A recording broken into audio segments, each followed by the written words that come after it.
Okay, we are here. This is actually insane. I don't think I ever thought I would say these words, but we are about to record our 100th episode of this fucking podcast. I don't know why I had to swear. It just felt on brand. How are you feeling? Let's start again. Fine, let's keep it in. We don't have time for this. Okay, everyone. I did not ever think I would say these words ever. And here we are. I'm about to say them. We are here recording our 100th episode of the Math Therapy Podcast. And as a little treat, I'm going to be having a conversation. Well, David's going to be having a conversation with me. Our producer, David, will be talking to me about this podcast, what we've learned, how we've grown, why we started it, the juicy tea you've never heard before, the behind the scenes stuff, why we're still here, why we're still going. And Dave, you there? Keep going. Okay, to kick things off, we've already had an argument. So longtime listeners and fans of the podcast will know that this happens basically every episode. You just don't get to hear the argument. So I'm going to tell you what we argued about this time, which was that I decided to expedite things. I would put into ChatGPT, hey, give me some questions that we can ask for a 100th episode. Now, ChatGPT did me one better, and it wrote this entire introduction for me. Normally, I don't like an AI written introduction. David fucking hates AI anything.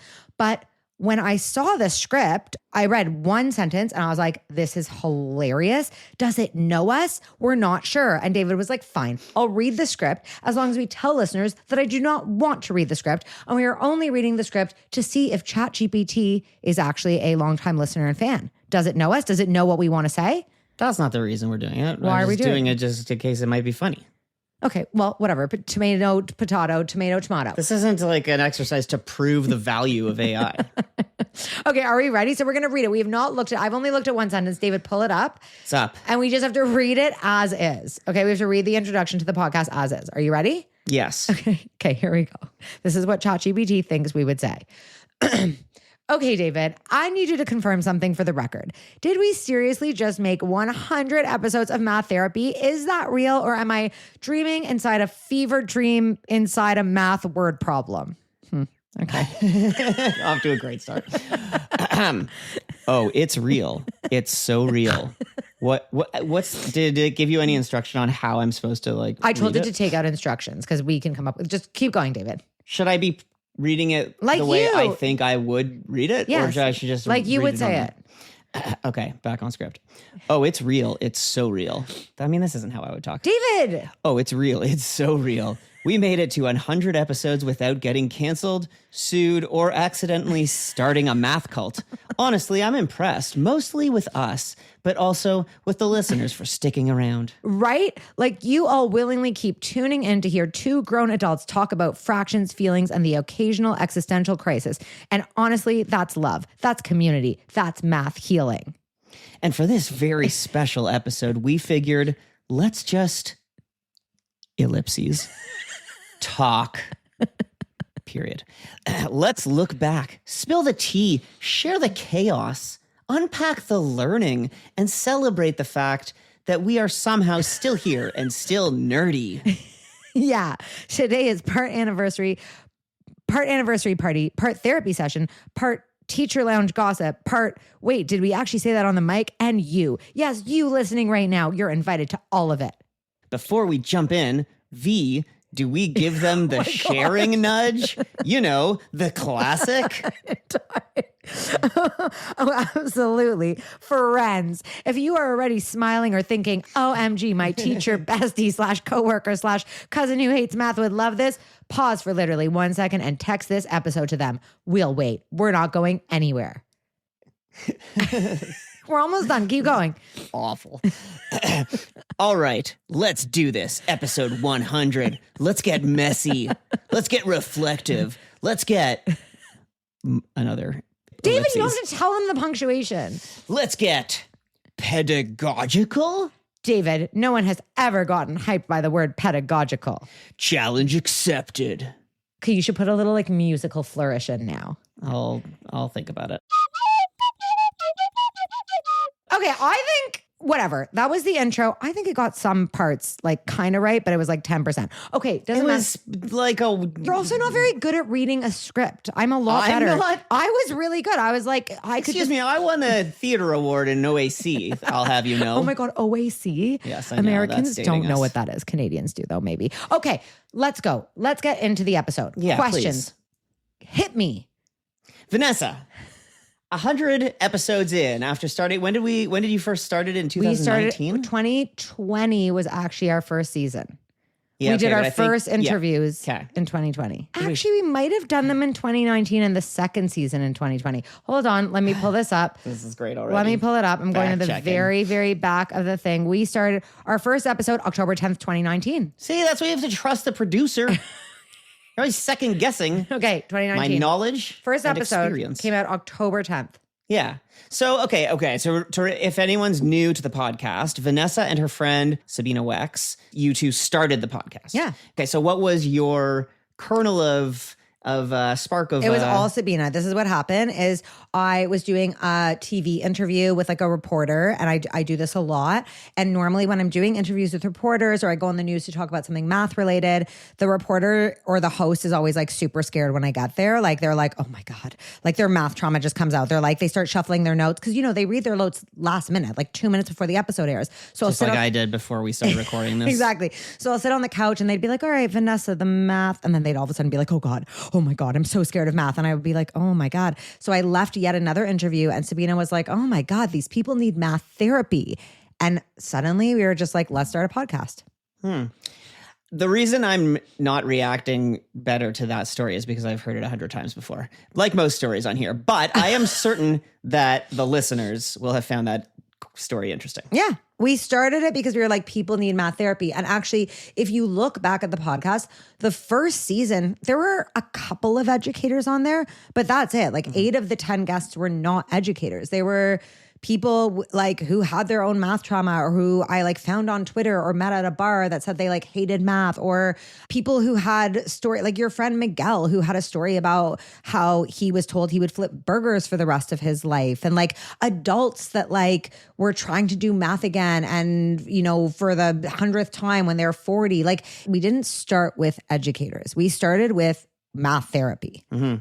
Well, we can skip ahead before I forget, because that is something I have been curious about. How do you feel about how it has changed over the years in recent years, like recent seasons especially, but now that we've gone to a weekly podcast, it still is kind of this way, except for the last couple episodes where we had some moms and we had a student, which was kind of a break from the recent pattern. How do you feel about it having moved more towards you interviewing people in the math education community and more getting into the weeds, and the podcast becoming kind of more of a teacher-focused audience? I look at it as like another chapter. Like that was like, you know, a season. Like it kind of started a couple of years ago, I would say, where I went to my first NCTM ever, the National Council of Teachers of Mathematics conference. It was my first one. I was so inspired by all these educators.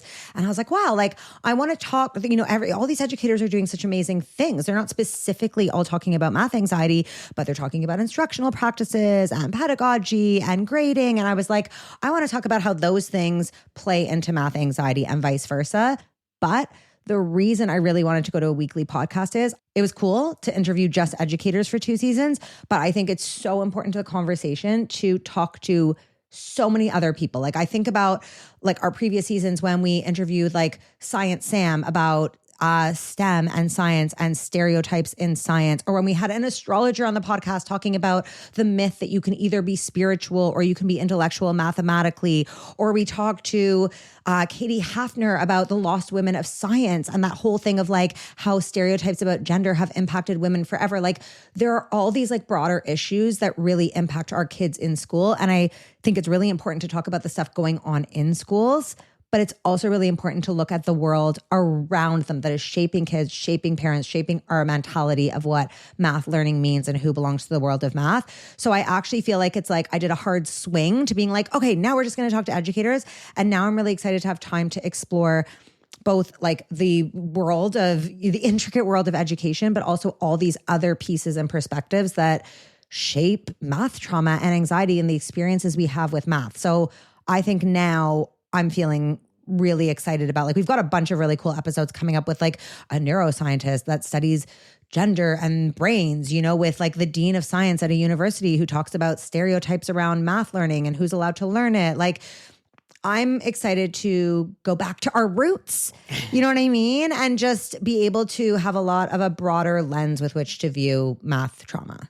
Yeah, and going weekly gives you a lot more flexibility in terms of covering different topics, because when we were doing it as a season, then there was this kind of self-imposed pressure to have it all like fit a together theme or something.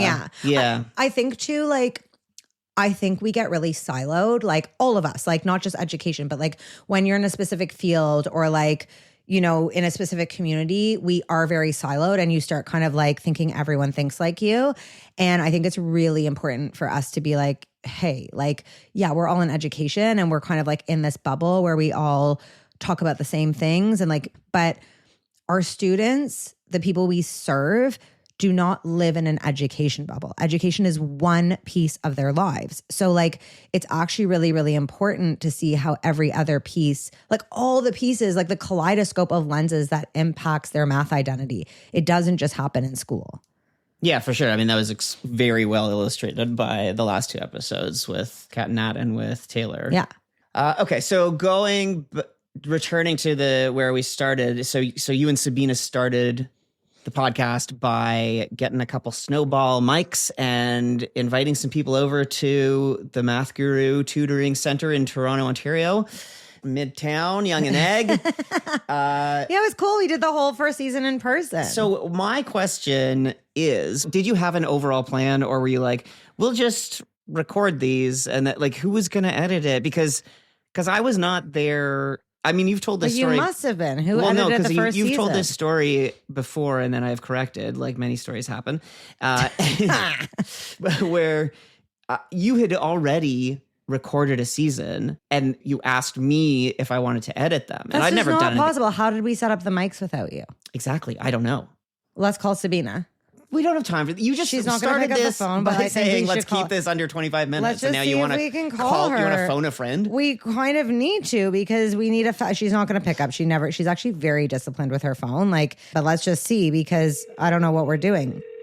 Oh, please pick up. Please pick up. Call has been forwarded to voicemail. The person Okay. I'm going to just message her and say, call us if you can. We need you highly on urgent the podcast to fact check how we started this podcast. Okay, let's just see. Okay, while Sabina did not pick up the phone during our recording, she did send us a voice memo afterwards. So I'm going to play that here because it has some very valuable insights into these mysteries of the very early days of the podcast.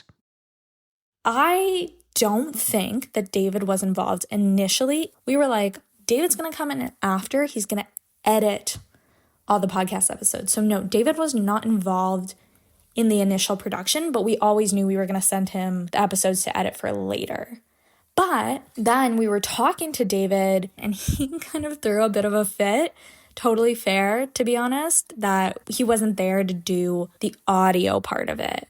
You know, David, if people don't know, is an incredible audio producer and really cares about small audio things that I would have never known about and that we did not know about in the first season. And I think probably made David's job a lot harder when he was editing the season later. So David's like, I need to come in and set up all the audio stuff for you guys to make it sound good. And we're like, dude, what are you talking about? That's ridiculous. It's fine. Like, I don't even know how Vanessa and I did it. We just kind of were like, let's plug in some microphones. I think I had a snowball mic, you know, a podcast mic, and Vanessa had one. We just plugged it into a computer, and people were still coming in person at this point. We had all the guests come in person. And I remember rolling my eyes and being like, David, stop being ridiculous. You know, this isn't a Grateful Dead show or something. Like, who cares?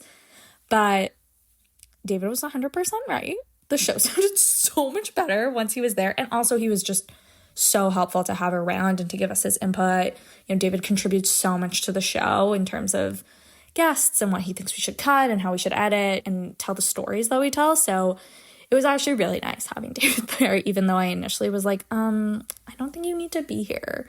So sorry, David, you were 100% right. And I'm so glad you were involved in the show.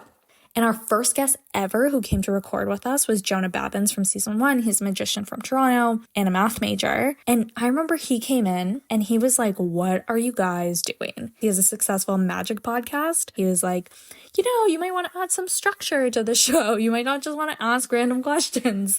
And so he was the one who told us to ask 2 questions always at the end of the interview, the same 2 questions. So that's where we got those 2 questions, because Jonah Babbins was like, you need to do this. It'll add consistency to the show. Just make some up and like do it on me right now and you can put it in the end. So thank God he was our first guest and that he actually knew what he was doing and could be like, you guys need to clean up your act. And then David came in the second season and was like, you guys need to clean up your act. And we're like, okay, fair. And I mean, they were both really right. And it was, obviously fun doing all this stuff kind of on the fly and not knowing anything. But it was really nice to have other people tell us how to refine it. And obviously, you guys have refined the show even more and more and more. It just sounds better and better every season. So congratulations on 100 episodes. I'm so proud of you. I'm so honored to have been involved in the show, and I still listen to the show. Anyways, David, sorry you asked for 1 to 2 minutes, and here's 5. Okay, love you guys. Bye.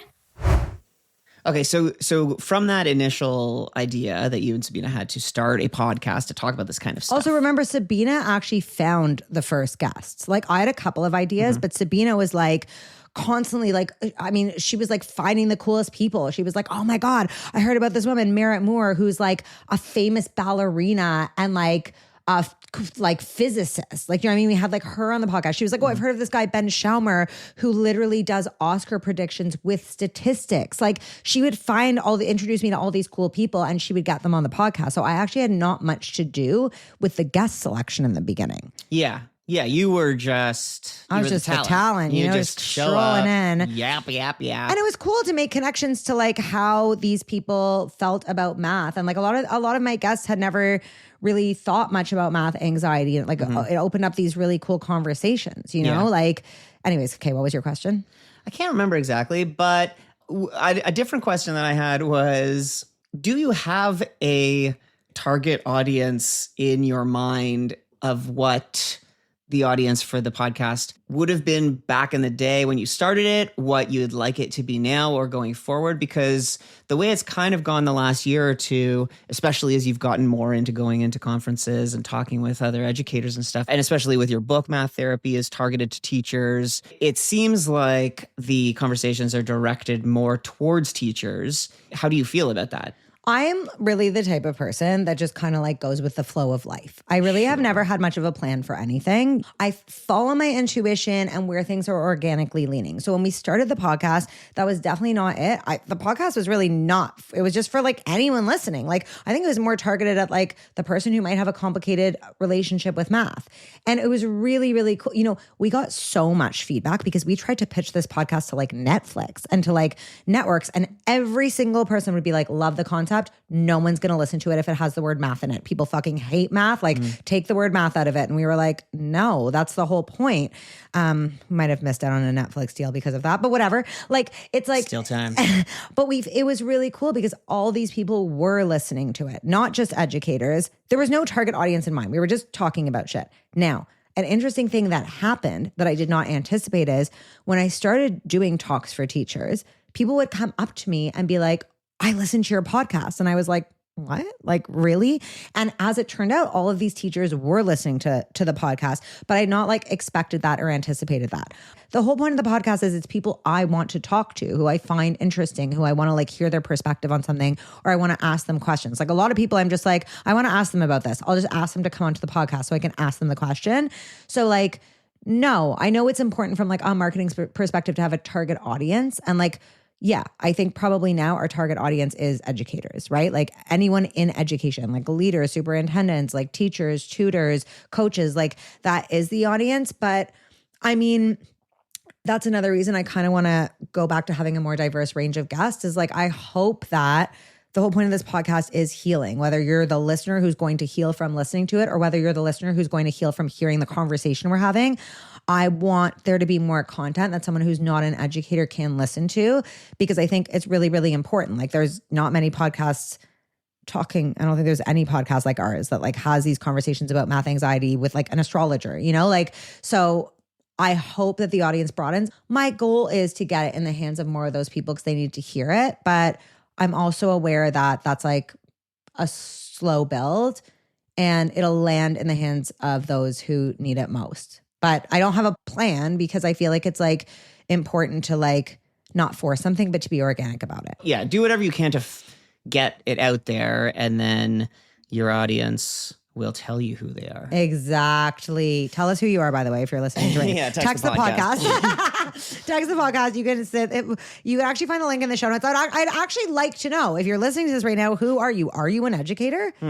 Like, tell us who's listening to this fucking podcast. Yeah, because I am very curious, because I feel like so many of these conversations, a lot of the education-based ones, like the pedagogy, learning methodology stuff is very in the weeds for educators, but there's still, in all these conversations you have, is a lot for someone who has a bad relationship with math. There's something for them, but how would they get it? Like, how would they know to listen? But that's why I think it's really important to have guests that people want to listen to. So for example, if I interviewed like Mel Robbins for the podcast, right? All of a sudden, people who like Mel Robbins or who like self-help would be like, oh, I'm going to listen to my favorite self-help person on the podcast. Then they're in and they're introduced to math therapy and they're like, wow, this conversation's really good. Maybe I'll listen. Like that's why the quality of the guests is so important and why it's important to get the diversity of guests, because like, you might not want to listen to a podcast about math, but you want to listen to what Mel Robbins has to say, for example, you know? There's so many interesting people out there who theoretically, like from a objective lens or like from a narrow lens or whatever fucking lens, don't have anything to do with math. And then once you get into the conversation, everything they're saying has something to do with math and their relationship with math. But like, it's like broadening the guests. So if you're listening to this and you're not, actually, if you're an educator or not, who should we have on the podcast is another question. I feel like I just want to ask. A lot of calls to action. Well, because I'm really now curious. It's like we've made 100 episodes. And it's because of the people listening. And I want to know who the people listening to are, because we actually have no access to those demographics. Go to the show notes of whatever app you're using and text us this information. Who are you? What is your occupation? Why are you listening to the podcast? Are you an educator? Are you a student? Are you a parent? Like who? Who are you? Who are you? You should put that song, Who Are You, in the background now. I think that would require some licensing clearance. Next question.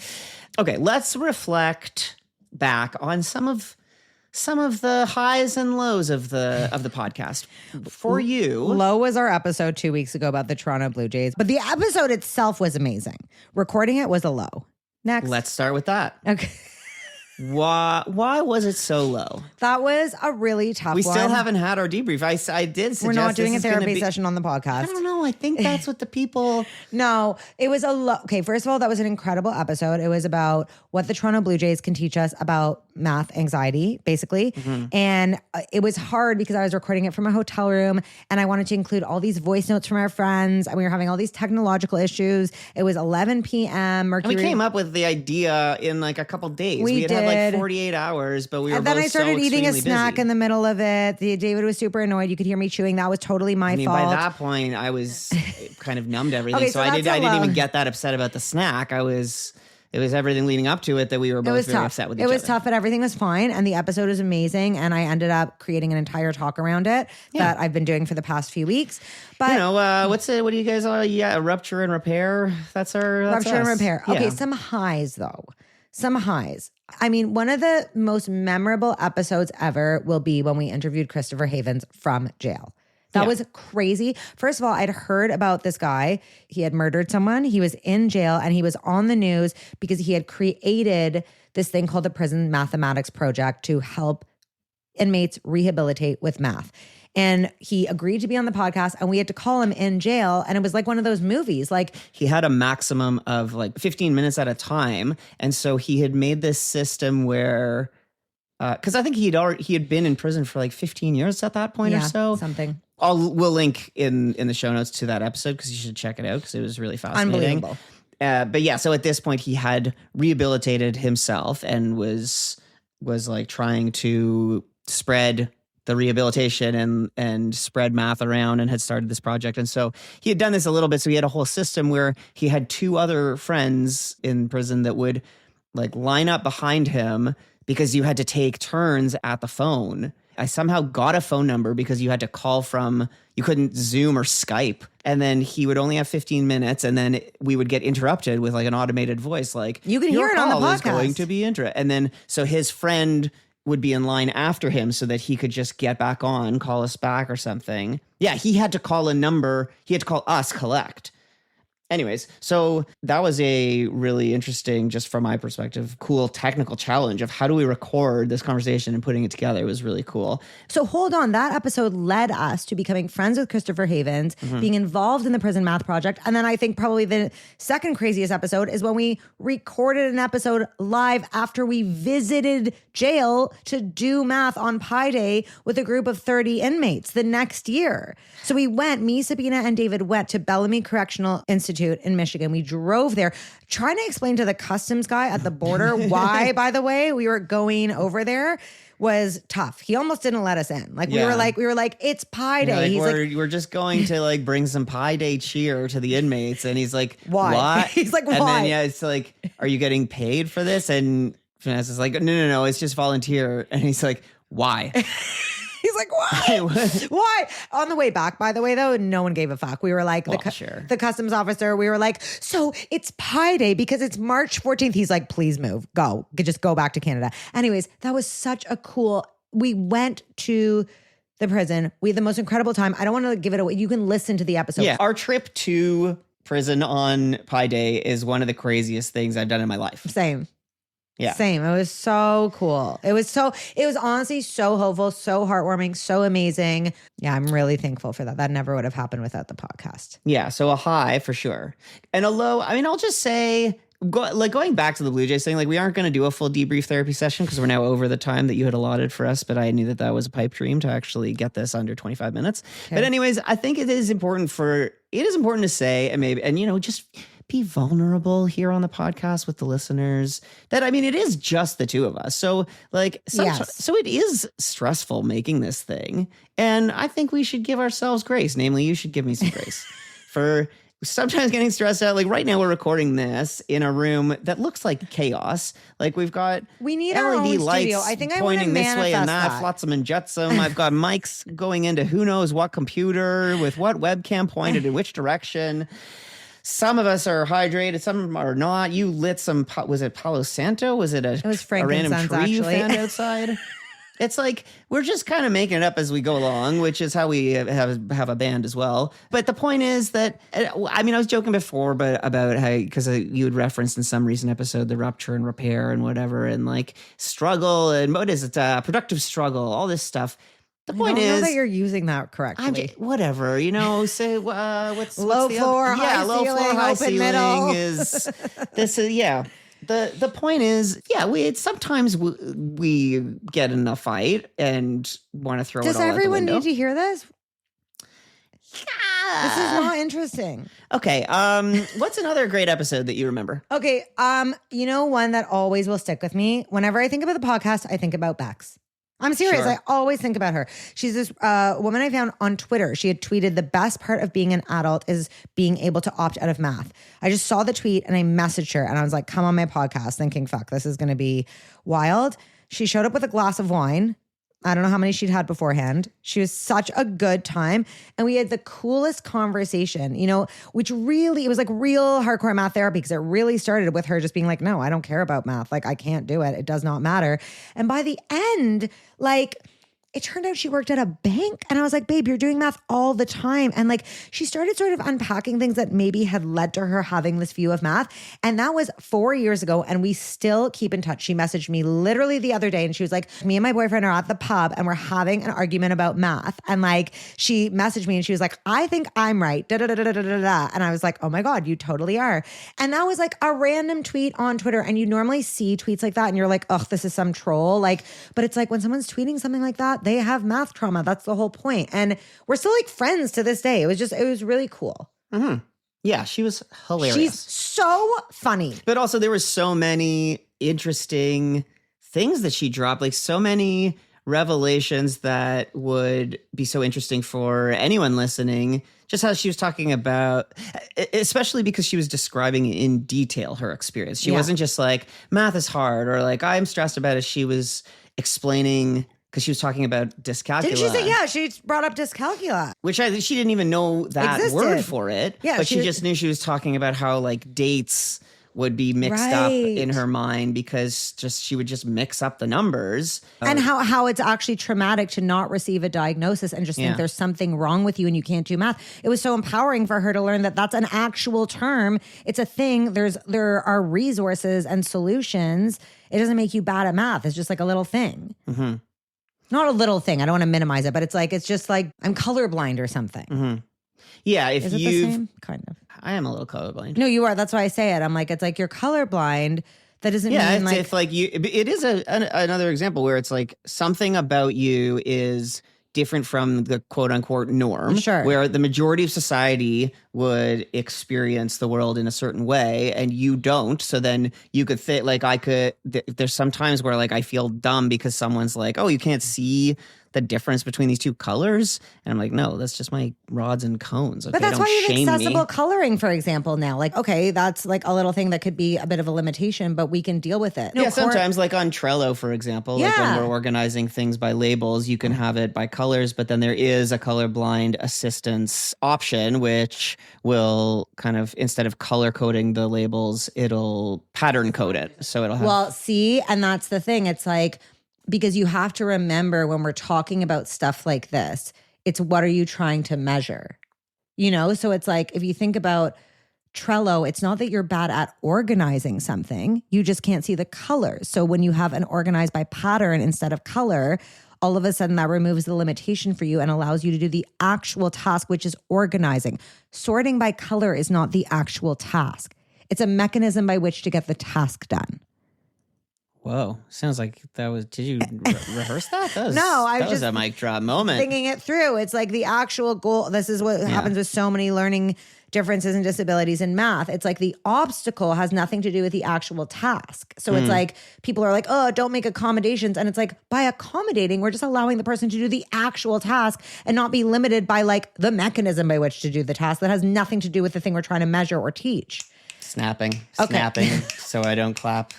Okay, we are doing great, but we're doing great. I feel like we have a manic energy, but I think it's because I have to pee actually. I knew it. I've seen you like bouncing up and down this whole time. I was like, oh God, she's got to pee.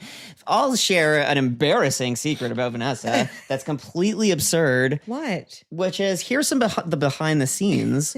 Often during interviews, Vanessa will intentionally not go pee because for some reason she's like having to pee gives her energy to do the task ahead. I do it when I record a vocal take too. When we're recording an album, I always want to like that I am aware of, and that grinds me gears. Why? Because then you're like jumping up and down, and you're always wearing something jingly too. So then that's not very good in a recording studio. I think it's helping. It's helping this episode. You know, it's just like, it's making me manic because you're like hopping up and down. I can tell you have to pee, and then it's like all of a sudden I have to pee, but I don't have to pee. Okay, I just feel like no one my soul has to pee. Okay, let's go. I think we should move into the final chunk. What are you doing? No, I just had an idea. I was gonna say because we can move into.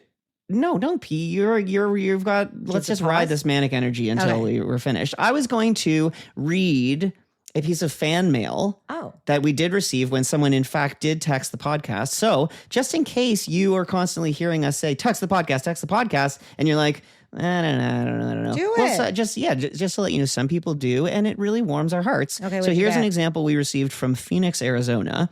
That's as much as we get. I don't have a name. Yeah, we don't see your name. But that's also fine. You can tell us your name. Whoa. Okay. Phoenix, Arizona miscellaneous person says, I just listened to the newest episode. I'm excited you're moving to a weekly format. Also, I immediately texted the episode link to a 5th grade teacher I'm working with. Way to I just follow, had to- this is understand the main reason I assignment. wanted to read this out. Okay, this teacher, back to Phoenix, Arizona. This teacher wants to change the mindset of her students, and I had already sent her some Joe Bowler videos. Shout out Joe Bowler. Love her. However, this episode of your podcast hit home a very important part of mindset, and that is how we can reduce or increase our students' math anxiety without even realizing. Thank you for this episode. Isn't that lovely? Yeah. Vanessa, do other messages, they can be general off the top of your mind, or if you happen to have written any down somewhere, does anything come to mind of feedback you've gotten, or maybe like when you've been at conferences, meeting teachers and listeners, like what kind of feedback have you gotten that's really affected you? I was stunned at first that teachers listened to it. And then I've had so many teachers say, you know, this has really changed my practice. Like, this has really made me see math anxiety in a new way. I didn't understand it before, or I've never experienced it. It really helped me like get the student perspective. Or like one of my favorites when teachers and non-teachers are like, it's really made me feel seen. Like, oh my God, I never realized that like had experienced math trauma, and this just really validated the way I've been feeling and provided like solutions and strategies. I've had several adults text the podcast and be like, this has inspired me to try math again. So that type of feedback is so meaningful and so important. I also love when people like weigh into the conversations, like they've actually listened to it and they're like, hold on, I've got something I want to say about this. Or like they leave me a voice note and they're like, wait a second, I want to argue with this point, or like, and to add on to this. Like, I think it just adds to the fact that like, it really is like, as a community, we're stronger, right? The whole is greater than the sum of its parts. It's like, when we put all the perspectives together, it's like, that's when we come up with like the best solutions and understand the problem from all the perspectives. So all that to say, yeah, like the feedback I get of people feeling seen and validated and being able to put a name to something they're experiencing, feeling less alone, like feeling like they've gotten inspired and feel more hopeful about their ability to build a better relationship with math, like that means everything. Yeah, and whenever you share a piece of feedback that like someone's emailed you or sent you a text or something talking about how much an episode or your work has meant for them, it's so cool to see, and it makes the work that we do on this podcast or working on your other stuff, it makes it all feel so much more worthwhile. And also, yeah, there's the connection, because it's just like with our band, like we make stuff and put it out there. You don't know what effect it's having. You don't know if anyone's listening, if they care about it. And then when you hear it's actually really connected someone, then that makes you feel, even if I've never met some person who's sending you this feedback, it's so cool to know that the work that we've done has reached someone and has made their life a little bit better. And that makes us feel like we're more connected to kind of a community in the actual world. Yeah, like imagine, this is like, I'm just thinking, this is like, we always have this conversation with our music. It's like when you make art, you make it because it's like catharsis. You know, we have this creative outlet and something that needs to come out of us. But like, would you record an album if this is like a tree falls in the forest thing, right? Like, would you record an album if you knew no one was going to listen to it? Would we record a podcast if we knew for a fact it would be impossible for anyone to listen to it? No. Yeah, no. No, right? Even though it's like, it is a creative outlet and like outer processing is so cathartic and like, it's nice to get this stuff out, but it's like when we play a show to an empty room, which we've done many times, versus a room with people in it. If there is an energy exchange. Yeah. And like, that's what happens when you are teaching a class or when you're in a student in a class. Like, you cannot take away the aspect of co-creation. Like, we are co-creating our experience on the planet together. We are co-creating mathematical experiences together. So it's time to announce that Math Therapy, the podcast, is going on tour, hitting an arena near you. No, okay. So let's wrap up with talking with some future talk. Like, who is our dream guest that we still haven't had? Who would it be? Okay, well, obviously we know the answer. Keanu Reeves. Sure. Like, obviously that would be number one. If I was going to be like, what is my goal? It'd be Keanu Reeves. He's like your Obama of, if this was Mark Maron's WTF. Does anyone know what that is? This is a deep cut. It's so deep. Mark Maron just ended his podcast and Obama was his last. Shut up. His last interview. That's unbelievable. He had been on it before. Oh. This is even more unbelievable. Okay, So well, basically, Keanu Reeves is your Keanu Reeves Obama. is number one. Number two would be Taylor Swift. Oh wow! I actually want to talk. I mean, she has said that she loves numerology and numbers, and that was like such a big like thing. I'd love to interview Taylor Swift to talk. What? Well, no, see, I do think before Taylor, like, sure, Taylor would be great for Okay, who publicity, before? but I feel like Paris Hilton is still. Yeah. Oh my god. I'm sorry. Paris Hilton. 100% number two. Yeah, because she's like really was into the math, And she wasn't into math. didn't she get into she? She was the title of my thesis. No, I know, but then imagining a world where Paris Hilton loves math. To me, the thing I want to talk to her about is the idea of influence and media representation on specifically girls' perception of whether or not math is something that's for them.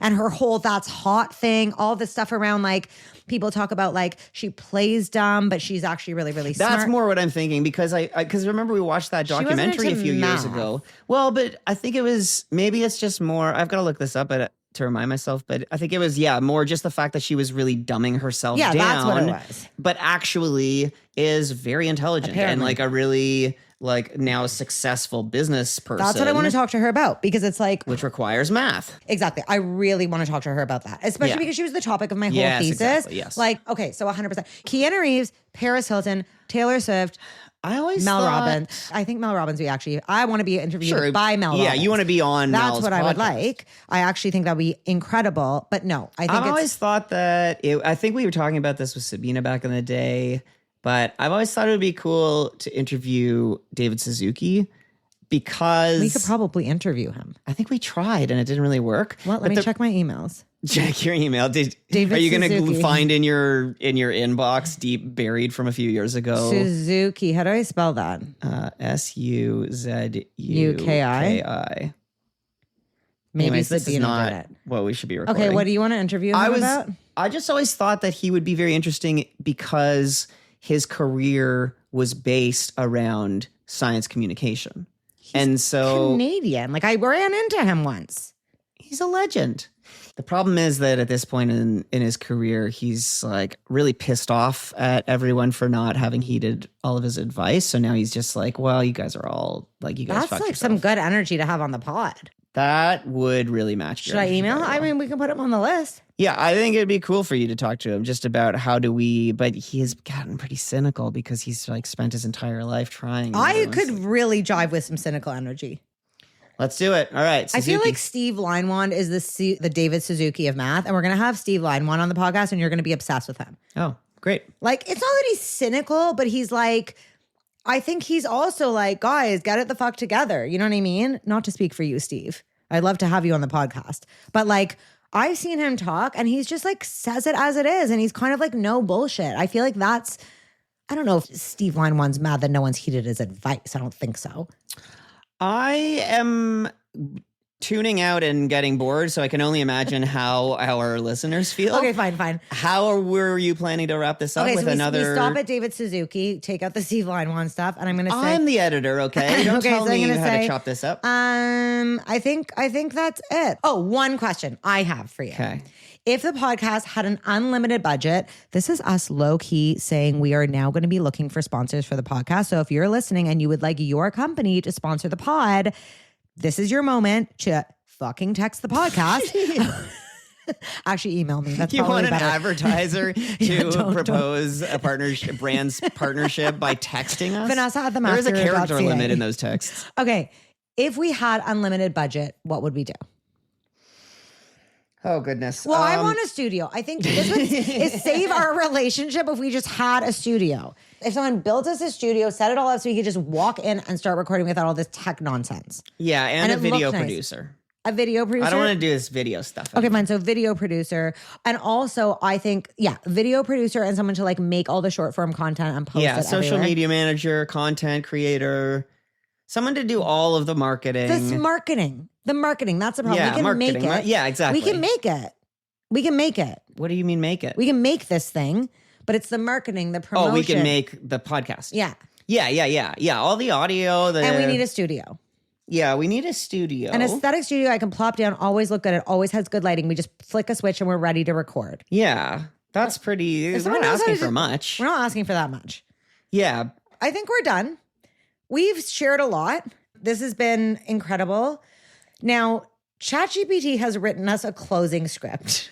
Great. Do we bookend this or do we say something from the heart? Why not both? Okay, so let's start with the heart and then end with Okay, the, well, with what the I want AI to say, slop. what I want to say, I really have to pee now. What I want to say is, I mean, we literally would not be here without you guys who are listening right now. As I said, if no one was listening, I wouldn't even record this podcast. And this podcast has hopefully been healing in some way for you, but I can tell you for sure it has been so healing for me. I'm an outer processor. That's how I get out everything. I need to process it out loud. And this podcast has allowed me to do that. I've learned so much. I've changed and grown so much from when I initially started the podcast. There are so many things I've learned that have really changed my perspective about math education in general. I have met so many incredible people and I'm really, really excited because I just feel like we're only just getting started here. And now that we're a weekly podcast, there's so much we can do. I can't wait to have so many more conversations. And I'm just feeling really, really grateful that there are so many people out there that care about this topic, that care about people building better relationships with math, that understand the impact it has on their entire lives, even if they're not in a math-centered field, and who are doing this work, who are doing the self-work, and who are just fucking listening. Thank you guys. Thank you guys so much. I'm so excited for what's to come. Like, seriously. We are now going to read this. This is what ChatGPT called it. Inspiring, heart-filled outro. Oh, God. Okay, ready? Okay, so I'm going to go first. Okay. Okay, I'm genuinely getting emotional. 100 episodes. That's 100 conversations about healing, unlearning, laughing, crying, and remembering that math and life don't have to be scary or shame-filled. And you've been with us for all of it. Thank you for trusting us with your stories and your ears and your time. Seriously. Why are you doing When it in we such a sexy voice? I'm just... Okay, go.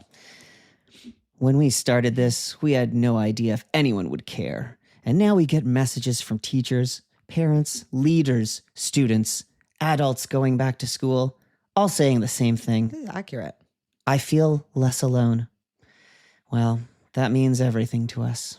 And the wild thing, we're just getting started. We have so many ideas, so many guests we still want to talk to, so many myths to challenge, so many healing moments ahead. Math therapy is only going deeper, weirder, funnier, wiser from here. And if you want to support what we're building, honestly, the best thing you can do is share this podcast with one person. Seriously. It's true. That's how shows like this grow.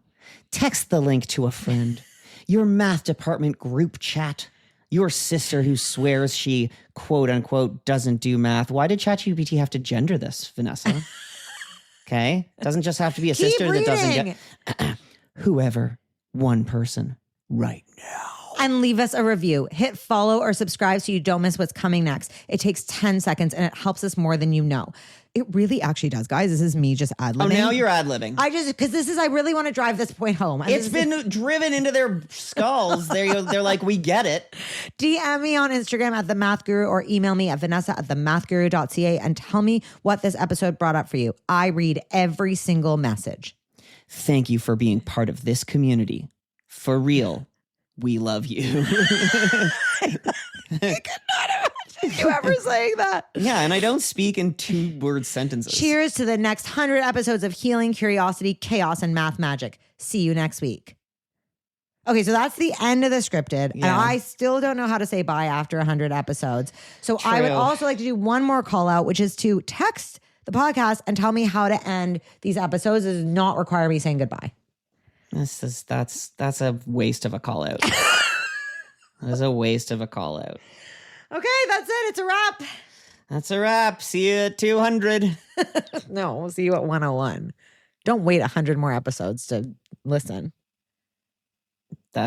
Your math splaining to me. Goodbye. Okay, I've got to pee.